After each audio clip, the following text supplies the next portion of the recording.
Funding. Esta é uma versão da Helicom São Paulo. Ao final do século XIX, as escolas estavam ensinando os valores e padrões do patriotismo pela primeira vez. Havia menos desemprego. Havia mais tempo livre, mais entretenimento. E uma nova raça chamada consumidores. Um novo público, neste episódio de A Tradição Ocidental.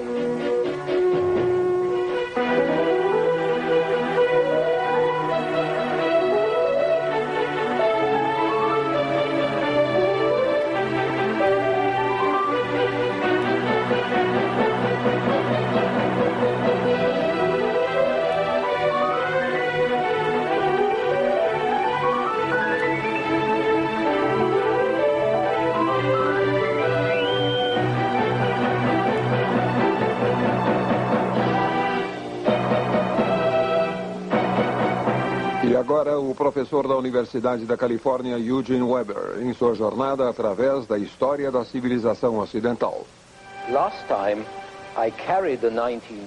Na última vez, fomos do século XIX até 1914. E quero dizer que não foi fácil. O ano de 1914 e da explosão. Mas quero voltar uma vez mais uns 30 anos antes de 1914, porque, como disse um francês que iria morrer nos primeiros dias da guerra, o mundo havia mudado mais desde sua época de escola do que desde os romanos. Foi naqueles anos, a partir da década de 1880 até a deflagração da Primeira Grande Guerra, que teve início aquilo que seria a mais profunda revolução já conhecida pelo Ocidente. Foi só então que a grande maioria das pessoas começou a pensar de maneira uniforme sobre outras pessoas que a história descreveu. Lembrem-se de que, durante milhares de anos, a história descreveu as classes altas para a leitura das classes altas.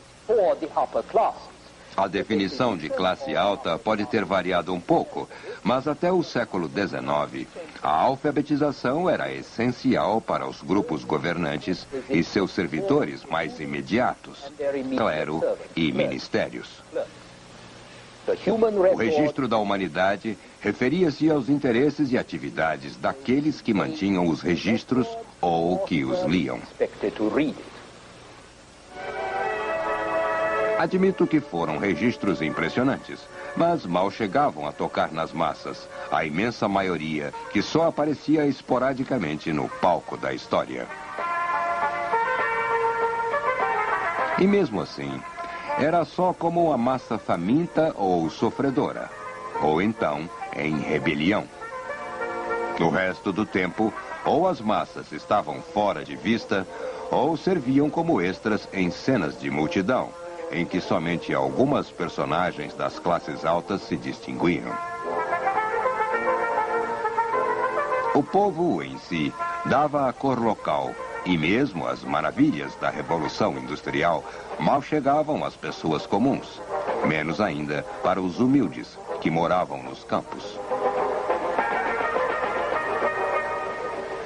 Mas após meados do século XIX, a média do povo começou a comer melhor, vestir-se menos mal e a trabalhar mais regularmente. E eles também podiam admirar o progresso material à sua volta. Iluminação a gás, luz elétrica e assim por diante. As duas nações ainda eram uma realidade social, mas estavam evoluindo para algo novo, uma evolução cada vez mais rápida. Na metade do século, as classes mais altas já incluíam as classes médias.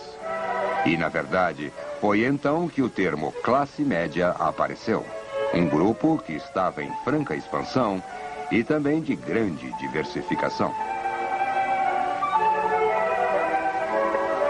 Havia capitães de indústria, banqueiros e professores, é claro. Mas uma nova facção da humanidade tornava-se visível. Lojistas, balconistas, funcionários, artesãos, servidores públicos, caixeiros viajantes e mecânicos. Todos alfabetizados, com mais tempo e dinheiro, tornando-se importantes para a economia e a política. Mas ainda havia 3/4 da população que permaneciam insignificantes e basicamente invisíveis. A maioria, camponeses. Mesmo os trabalhadores que hoje chamaríamos de industriais, mineiros, tecelões, oleiros, ainda viviam em aldeias, ainda cuidavam das colheitas. Em 1850 e 1860, essas pessoas ainda viviam como seus ancestrais. Sua dieta era basicamente vegetariana porque a carne era cara e rara. Os lares de tais pessoas eram primitivos. Muitos não tinham janelas, pois eram cobrados impostos sobre portas e janelas. Muitas pessoas dividiam seus aposentos com porcos, cabras e galinhas. E até mesmo com vacas. Muitos nunca viram uma cidade. Poucos haviam visitado mais do que um mercado local. Eles não faziam parte da economia de mercado, menos ainda da economia nacional. Para estas pessoas, a política nacional, como a conhecemos, não tinha sentido. Era algo que os outros faziam à distância. E a nação, aquilo que chamamos de nação, não era um conceito familiar. Muitas pessoas nem falavam o idioma nacional, falavam em dialetos. Muitos camponeses também usavam medidas locais, como faziam na Idade Média. Um bushel podia pesar mais numa vila como esta do que em outra aldeia a 20 quilômetros. Até mesmo a moeda nacional, em grande parte, era irrelevante, porque raramente as pessoas usavam o dinheiro. Elas estavam ligadas às suas aldeias, seus vales e campos. Tinham um relacionamento com comunidades vizinhas ou cidades próximas. O Estado era algo muito vago. O Estado estava associado a coletores de impostos e homens da alfândega, que provocavam muitas contravenções e rebeliões. Estava ligado a soldados, policiais e todos os tipos de forças que só tornavam a vida mais difícil.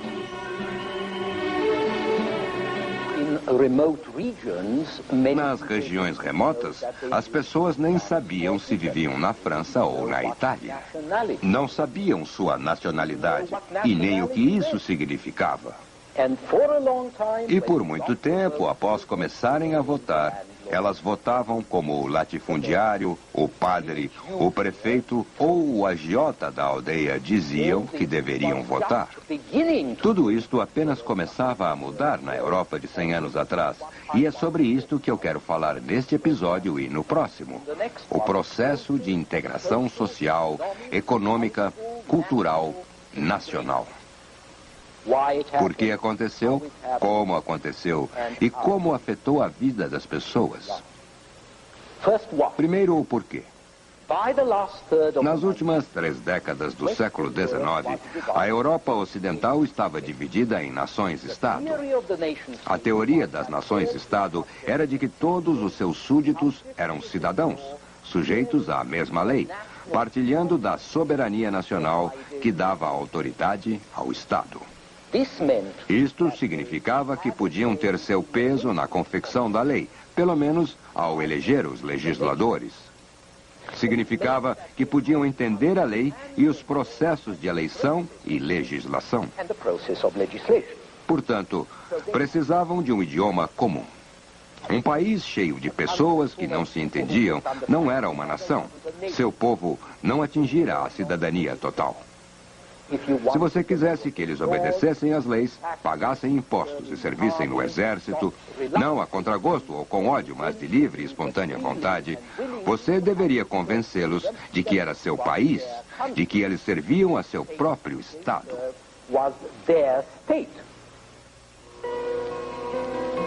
A primeira coisa a fazer era ampliar os horizontes das pessoas, mostrar-lhes que sua terra era mais do que uma aldeia ou vale, mais do que a Bretanha, Toscânia ou Kent, que na realidade era essa entidade até então abstrata chamada França, Itália ou Inglaterra. Isso seria feito principalmente na escola. O último terço do século XIX é quando a educação tornou-se pública, universal, compulsória e gratuita. Já havia escolas antes, é claro, e muitas crianças, mesmo os filhos de gente simples, haviam ido à escola. E algumas até haviam aprendido algo. Algumas entenderam o mundo. Mas antes da década de 1880, jamais todas as crianças da Europa Ocidental haviam sido ensinadas a ler e a escrever, mesmo as meninas que nem iam à escola antes. And this was important because it meant that by 1900 or so, all young... Todos os jovens adultos dentro do território da nação-estado haviam adquirido uma identidade comum. Eles sabiam que eram franceses ou alemães. Falavam o mesmo idioma e afirmavam sua identidade. O diploma que você recebia ao sair da escola, com cerca de 13 anos, substituía os ritos religiosos e comunhão como símbolos de emancipação e crescimento. Tornou-se essencial arrumar um emprego, bem na época em que a economia moderna estava produzindo novos empregos. Novas oportunidades de mobilidade social para as pessoas simples, nas ferrovias, nos correios, na polícia e assim por diante. Se você servia no exército, como a maioria dos jovens, não podia esperar chegar a oficial subalterno, um cabo ou sargento, sem um diploma de educação básica. E para os garotos que se destacavam, notem que ainda estamos falando apenas de garotos. Para um garoto acima da média, um bom desempenho representava a chance de uma bolsa, acesso à educação mais avançada, talvez à universidade, através da qual seria possível atingir as camadas inferiores das classes mais elevadas.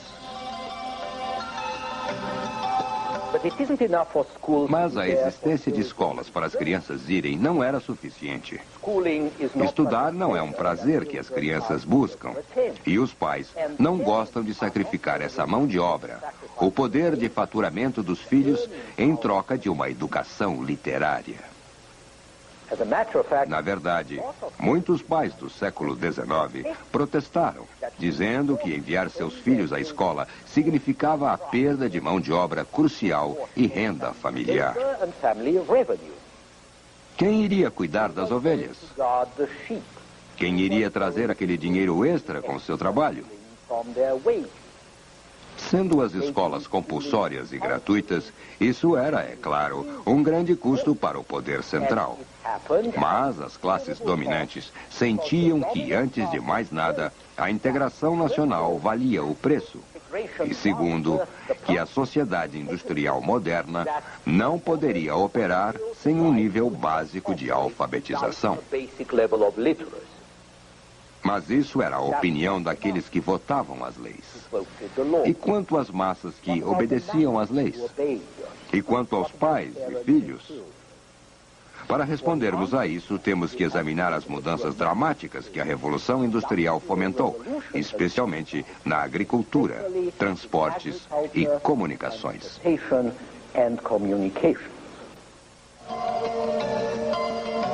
Na segunda metade do século XIX, expandiu-se a quilometragem de estradas e ferrovias, não apenas as principais, mas também as secundárias. Não apenas rodovias, mas também estradas locais. Mais mercadorias chegavam aos mercados. Mais caixeiros viajantes chegavam às aldeias. Finalmente, o camponês era trazido à economia nacional. Ele tinha que registrar suas contas, preencher formulários e manifestos de carga. Assim, ele não podia apenas fazer marcas num pedaço de madeira, como antes. A economia passou de subsistência ao comércio e devia ser feita com as medidas nacionais e com a moeda do país. E isto levou o camponês a um mundo mais amplo, quisesse ele ou não. Assim, eventualmente, ele passou a gostar da ideia de enviar seu filho à escola para aprender o idioma oficial, aprender a escrever, aprender a pensar. To deal with officials, to learn how to write and how to reckon so he could write letters and keep accounts, to learn how to read so he could read a will or a contract or even a newspaper for fun. And the child knew that the school certificate was his passport, and especially her passport, because girls were much more eager to get away than boys. A passport for leaving the village and finding a better life in town. But schools were not only useful and relevant, they also laid down the values and standards of the brave new world. Patriotism, and the civic duties that went with it, obeying the law, paying taxes, doing your military service, or producing children for it. These first generations to go through school were more law-abiding and more patriotic than any before or since. Indeed, the men who went to war with such enthusiasm. O entusiasmo em 1914 foram aqueles que estudaram nas décadas de 1880 e 1890. Enquanto isso, uma economia em expansão atraía e acolhia cada vez mais pessoas.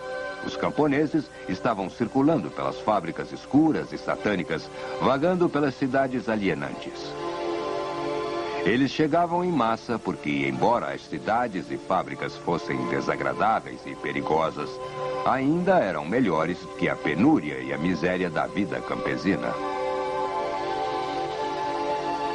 E quando esses migrantes partiam, os camponeses que ficavam para trás também saíam ganhando, pois agora não havia gente demais para poucos empregos. Também havia menos isolamento e o campo estava mais integrado na economia e na cultura nacionais do que em qualquer outro século. Camponeses começaram a ler jornais, que ficavam cada vez mais ilustrados, e os trens que entregavam jornais também traziam fertilizantes para os campos, melhores materiais para a construção e tetos para suas casas, além de fogões, pratos e roupas prontas.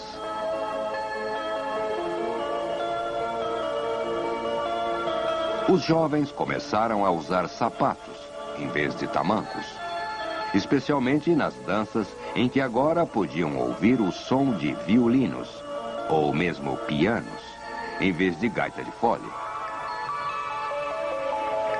E já vimos como as camadas inferiores das cidades começaram a viver de modo similar às classes mais altas, e camponeses começaram a viver como as pessoas das cidades. Em 2 ou 3 gerações, eles até vestiam-se da mesma forma, algo que jamais havia acontecido na história. E o que os migrantes urbanos conseguiam em poucos anos, com alguma sorte, começava a espalhar-se para o campo, para suas origens, para que 2/3 da humanidade pudessem começar a juntar-se ao resto. Mas tudo isso não foi por mera filantropia e camaradagem, é claro. Como já vimos com a classe operária e industrial, também foi o resultado de apoio mútuo, organização e sindicalismo. O resultado do acesso ao voto, o que fazia os políticos procurarem servir um eleitorado, garantindo aquilo que as comunidades desejavam.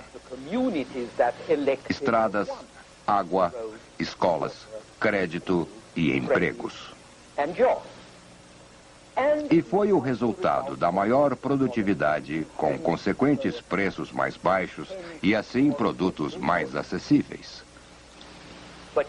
Mas não haveria maior produtividade se não fosse criada uma enorme reserva, não só de mão de obra, mas também de consumidores.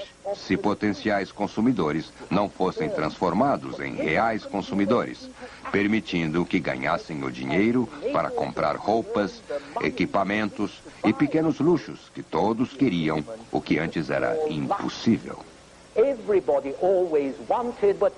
Portanto, era uma espécie de espiral virtuosa. Quanto mais pessoas na economia, mais podiam comprar e mais você podia vender.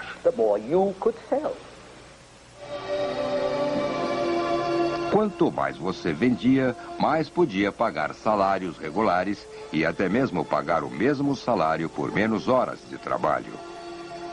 Durante a primeira metade do século, a Inglaterra implantou uma legislação trabalhista que teve seu ápice em 1850 com um grande avanço: a semana de 60 horas para as mulheres. Já que em muitos lugares as mulheres trabalhavam com os homens, isto representou uma semana mais curta para todos e meio dia de descanso aos sábados. Isto logo ficou conhecido como Semana Inglesa. E esta semana inglesa de 5 dias e meio de trabalho tornou-se uma conquista de operários industriais em outros países e até às vésperas da Primeira Grande Guerra, um grande avanço. Uma tarde a mais por semana pode não parecer muito, mas significava que as famílias da classe trabalhadora poderiam usufruir de mais entretenimento aos sábados e até mesmo aos domingos, estando menos cansados. Isto significava que você podia ir a um baile ou ao teatro. E em 1900, eles podiam ir ao cinema, inventado em 1895 ou 96 como um tipo de atração especial nos salões de baile. Eles também tinham mais tempo para ler jornais e apreciar o lado espetacular da política eleitoral. Um entretenimento que se tornou o primeiro tipo de esporte das massas numa época em que isso ainda era raro. Assim, os avanços no bem-estar das massas urbanas e rurais estavam relacionados à economia e às implicações da unidade nacional. Mas também foram afetados por algo menos óbvio: as novas doutrinas da evolução e seleção natural. Em 1859, Charles Darwin, um naturalista inglês, publicou um livro intitulado Da Origem das Espécies por Meio de Seleção Natural. Darwin afirmou que as espécies animais não se originaram de um ato divino de criação, como retratado na Bíblia. Elas evoluíram como resultado de mudanças naturais com o tempo, aproveitando ou perdendo oportunidades de adaptar-se a um ambiente em constante mutação. Em outro livro, que ele publicou em 1871, A Essência do Homem, Darwin ligou a evolução humana explicitamente aos primatas, de modo específico e chocante. Ou, como disseram os críticos, a quadrúpedes peludos, com caudas e orelhas pontiagudas. A vida é uma luta competitiva pela existência, disse Darwin. As criaturas possuem características úteis ou desenvolvem tais características em mutações corretas. São favorecidas pela luta. E o que vale para outros animais também é válido para o animal humano. Tais noções foram expressas numa frase que conquistou a atenção do público: a luta pela existência, ou a luta pela vida.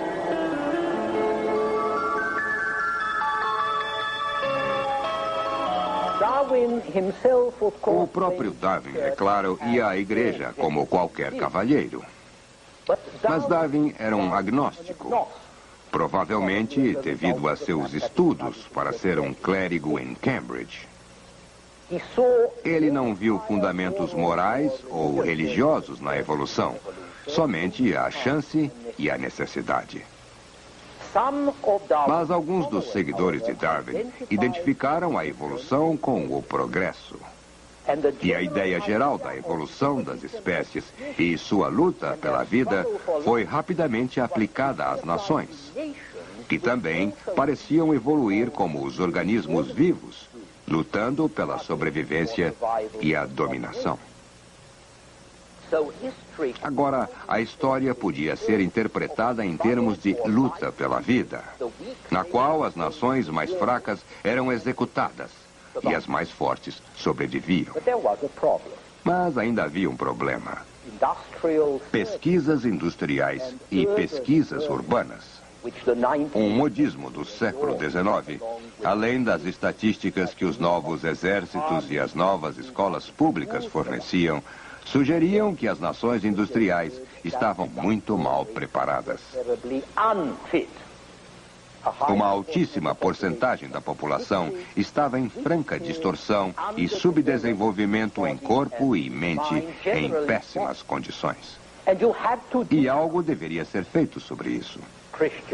A caridade cristã assim ordenava, e a caridade cristã ainda valia muito no século XIX. Mas agora, os interesses nacionais falavam ainda mais alto, como veremos em nosso próximo episódio.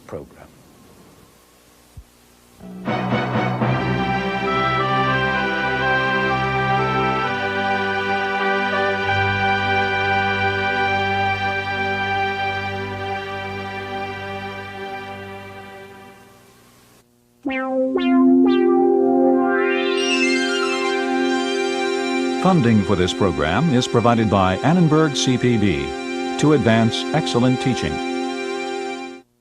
For information about this and other Annenberg CPB programs, call 1-800-LEARNER and visit us at www.learner.org.